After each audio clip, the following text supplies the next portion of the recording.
ఇది ముఖ్యమంత్రి గారి దగ్గరనే ఈ శాఖ ఉంది కాబట్టి ముఖ్యమంత్రి గారు ఈ నిధుల విడుదలలో చర్యలు తీసుకోవాలని మీ ద్వారా ముఖ్యమంత్రి గారికి విజ్ఞప్తి చేస్తా ఉన్నా అధ్యక్ష.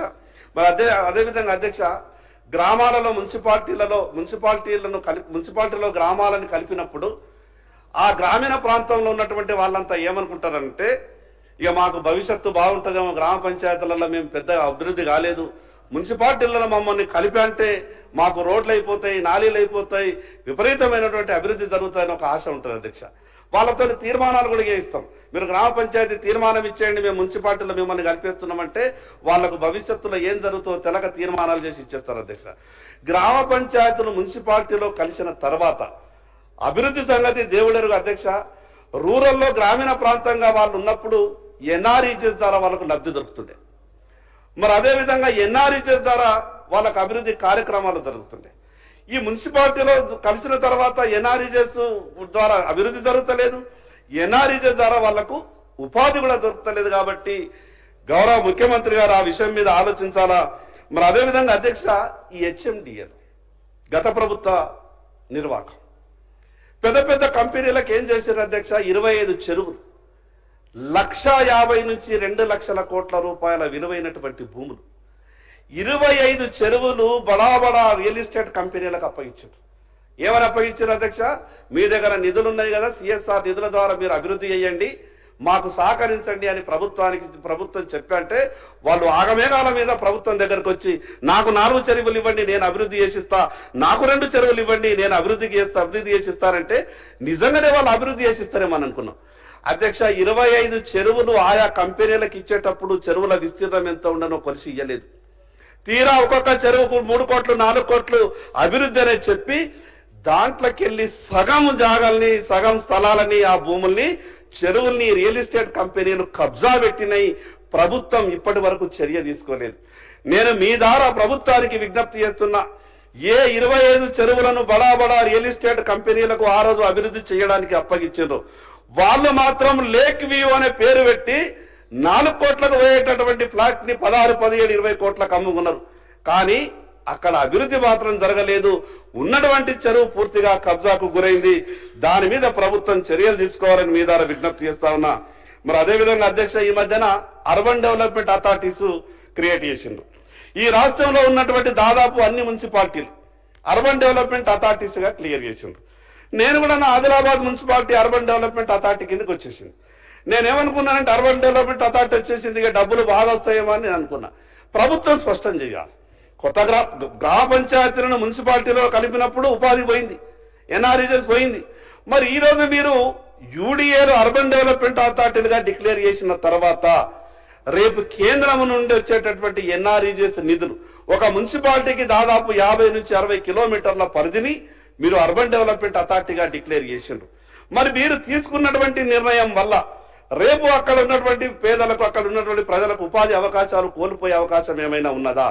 మరి మీరు అర్బన్ డెవలప్మెంట్ అథారిటీగా డిక్లేర్ చేసినప్పుడు ప్రభుత్వ పరంగా ఏ రకమైనటువంటి అభివృద్ధి కార్యక్రమాలు చేయదలుచుకున్నారో ఆ విషయాలన్నీ మీరు మాకు సభ ద్వారా మాకు చెప్పాలని మీకు విజ్ఞప్తి చేస్తా ఉన్నాను అధ్యక్ష.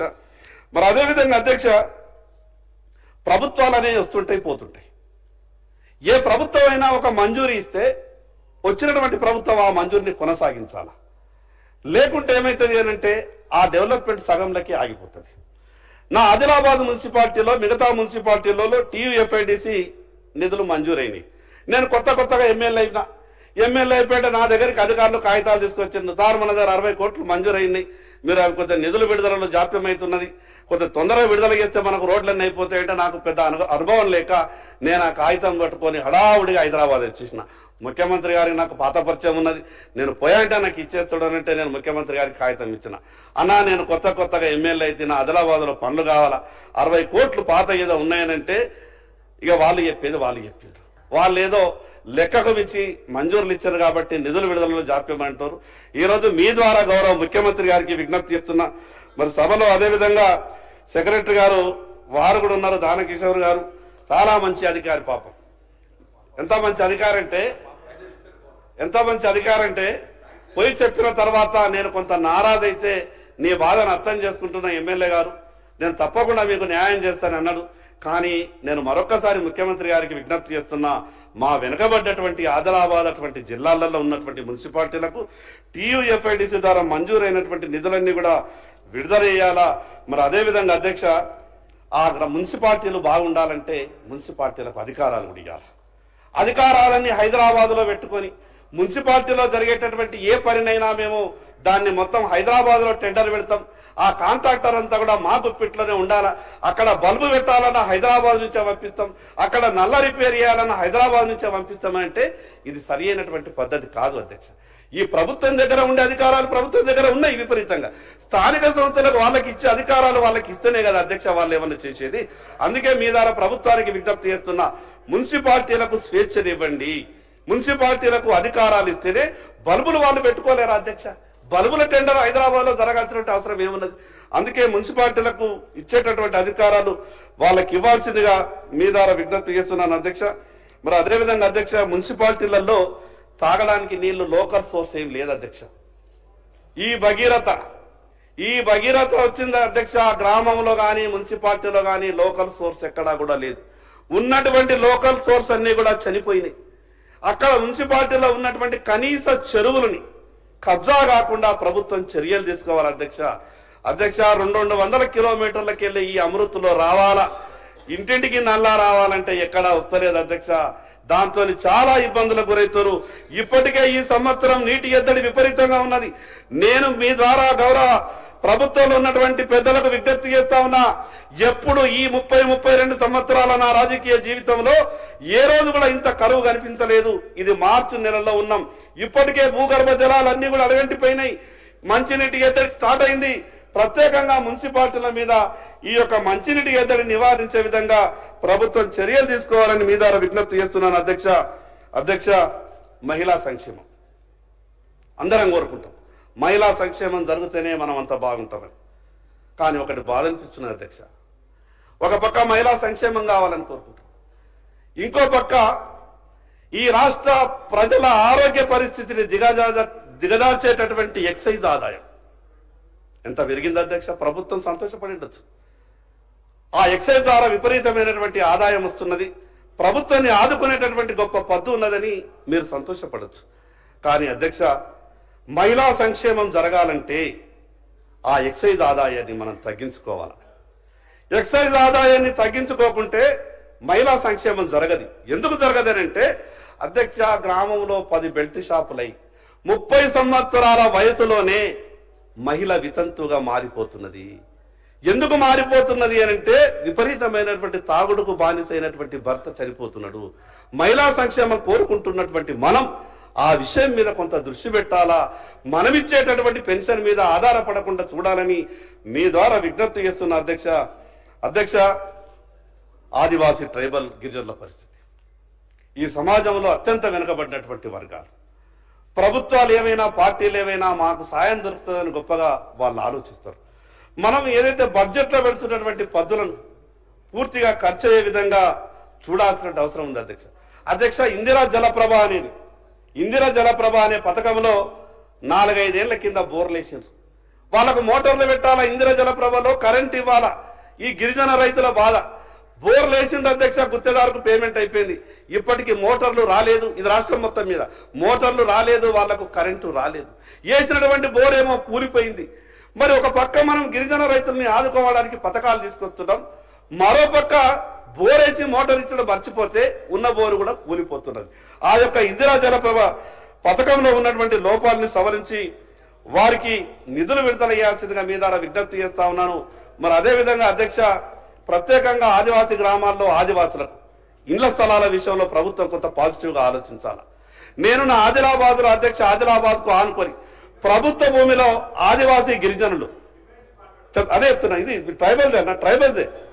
నేనన్నా ఒక్క ఇంచు కూడా డిమాండ్స్ నుంచి అటు ఇటు జరగా ట్రైబల్స్ కు సంబంధించింది. అధ్యక్ష, ఆదిలాబాద్ జిల్లాలో ఆదిలాబాద్ పట్టణానికి ఆనుకున్నటువంటి ప్రభుత్వ భూమిలో దాదాపు 2000 కుటుంబాలు, ఆదివాసీ గిరిజన కుటుంబాలు ఇండ్ల గుడిసెలు వేసుకున్నాయి సార్. ప్రభుత్వానికి అనేక సార్లు వాళ్ళు విజ్ఞప్తి చేస్తున్నారు. మేము ఏమడుగుతలేము, మేము ఈ కొమరం భీం అనే కాలనీ పేరు పెట్టుకొని ఇంట్లో గుడిసెలేసుకున్నాం, మాకు పట్టాలు ఇవ్వండి అని అంటున్నారు.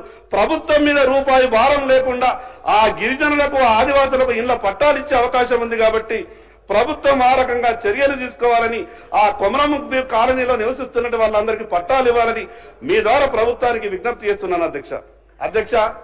గౌరవ ఎల్ఏ మంత్రి గారి దగ్గర ఉన్నటువంటి ఐటీకి సంబంధించినటువంటి ఎల్ఏ మినిస్టర్ గారు, ఐటీ మినిస్టర్ గారు, నేను చెప్తున్నటువంటి ఈ మాటను కొద్దిగా నేను ప్రత్యేకంగా విజ్ఞప్తి చేస్తా ఉన్నా ఎల్ఏ మంత్రి గారికి, ఐటీ మినిస్టర్ గారికి. అధ్యక్ష, మంత్రి గారి ఆధ్వర్యంలో ఉన్నటువంటి టీఎస్ ఫైబర్ ఈ ఐటీ రంగాన్ని విస్తరించాలని, ఇన్ఫర్మేషన్ టెక్నాలజీ ప్రతి ఒక్కళ్ళకు దొరకాలని కేంద్ర ప్రభుత్వం గొప్పగా ఆలోచించి వేల కోట్ల రూపాయలు ఇచ్చింది. అధ్యక్ష, టీఎస్ ఫైబర్ అనే సంస్థ కూడా తెలంగాణ రాష్ట్ర ప్రభుత్వం ఏర్పాటు చేసింది. దాన్ని మిషన్ భగీరథలో ఆ డక్ పైప్స్ అన్ని కూడా వేసింది. కాంట్రాక్టర్లకు పేమెంట్లు అయిపోయినాయి, విచ్చలవిడిగా పని జరిగింది, ఒక సిస్టమేటిక్ లేదు. ఎంత గొప్పగా చెప్పారంటే ఈ టీఎస్ ఫైబర్ చేసేటటువంటి పనుల వల్ల గ్రామీణ ప్రాంతంలో ఉన్నటువంటి అందరికి కూడా ఈ ఇన్ఫర్మేషన్ టెక్నాలజీ డెవలప్ అవుతుంది, గ్రామ పంచాయతీలో సేవలు అందుతాయి, గ్రామాలలో కూడా ఫ్రీ వైఫై వస్తాయని చెప్పినటువంటి ప్రభుత్వం దాన్ని మధ్యనే విడిచిపెట్టింది. ఈ రోజు కూడా అధ్యక్ష, ఈ ప్రభుత్వం వచ్చి 15 నెలలైంది.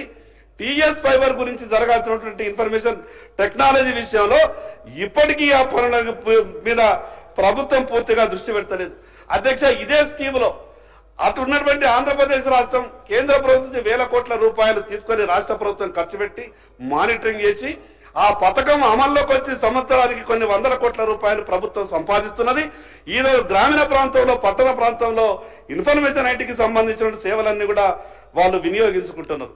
అధ్యక్ష, దివ్యాంగుల పరిస్థితి, సమాజం అంతా కూడా మానవతా దృక్పథంతో ఈరోజు ఆలోచించాలి. వాళ్ళ జీవితమే ఒక ఇబ్బందికరమైనటువంటి జీవితం. దివ్యాంగుల సంక్షేమం గురించి మనం మాట్లాడుతున్నప్పుడు వారెవరైనా ఉపాధి కొరకు లోన్లు పెట్టుకుంటే అధ్యక్ష, ఒక మండలంలో 600 నుంచి 700 మంది దివ్యాంగులు ఉంటే ఒకటి మాత్రమే ఇస్తున్నాం అధ్యక్ష. 600-700 మంది దివ్యాంగులు ఉన్న ఆ మండలంలో ఒక యూనిట్ ఇస్తే ఎట్లా సాధ్యమవుతుంది అధ్యక్ష దివ్యాంగుల సంక్షేమం? కనీసం 600-700 దివ్యాంగులు వాళ్ళు ఉన్నప్పుడు వాళ్ళు ఆఫీస్కు రావాలంటే కష్టం అధ్యక్ష. వాళ్ళు మెట్లు ఎక్కలేరు, పాపం వాళ్ళు మెట్లు ఎక్కలేరు, ప్రయాణం చెయ్యలేరు. ఆశతోని ఫారాలు పట్టుకొని మండల కార్యాలయాలు, మున్సిపాలిటీ కార్యాలయాల చుట్టూ తిరుగుతున్నారు. వాళ్లకు మండలంకు 1, మున్సిపాలిటీకి 2 కాకుండా ఆ దివ్యాంగుల సంక్షేమాన్ని దృష్టిలో పెట్టుకొని అది కనీసం మండలానికి ఒక 100 యూనిట్లు ఇచ్చే విధంగా ప్రభుత్వం చర్యలు తీసుకోవాలని మీ ద్వారా విజ్ఞప్తి చేస్తున్న అధ్యక్ష. సోషల్ వెల్ఫేర్ అంటే చాలా బాధ్యతలు ఉంటాయి అధ్యక్ష, 1-2 కాదు. గతంలో ఇళ్ల స్థలాలు లేని వాళ్ళందరికీ కూడా సోషల్ వెల్ఫేర్ డిపార్ట్మెంటే భూమి సేకరించి ఇళ్ల స్థలాలు ఇస్తుంటే, దాదాపు నేను 25 సంవత్సరాలు చూస్తున్నా ఆ సోషల్ వెల్ఫేర్ అనేది ఇళ్ల స్థలాల కొరకు భూమి సేకరిస్తలేదు. ఇళ్ల స్థలాలు లేనటువంటి ఏ పేదలకు కూడా ఒక ప్లాట్ ఇచ్చినటువంటి సందర్భాలు లేవు. ప్రభుత్వ స్థలాలు ఉన్నాయి, వాటిని గుర్తించి పేదలకు ఇచ్చే విధంగా ప్రయత్నం చేయాలని మీ ద్వారా గౌరవ ముఖ్యమంత్రి గారికి విజ్ఞప్తి చేస్తున్న అధ్యక్ష. బీసీల గురించి ఒక పార్టీకి మించి ఇంకో పార్టీ బీసీలకు మేం చేసినామని చెప్పుకునే ప్రయత్నం చేస్తారు. ఈ సమాజంలో 56-58% ఉన్నటువంటి బీసీలకు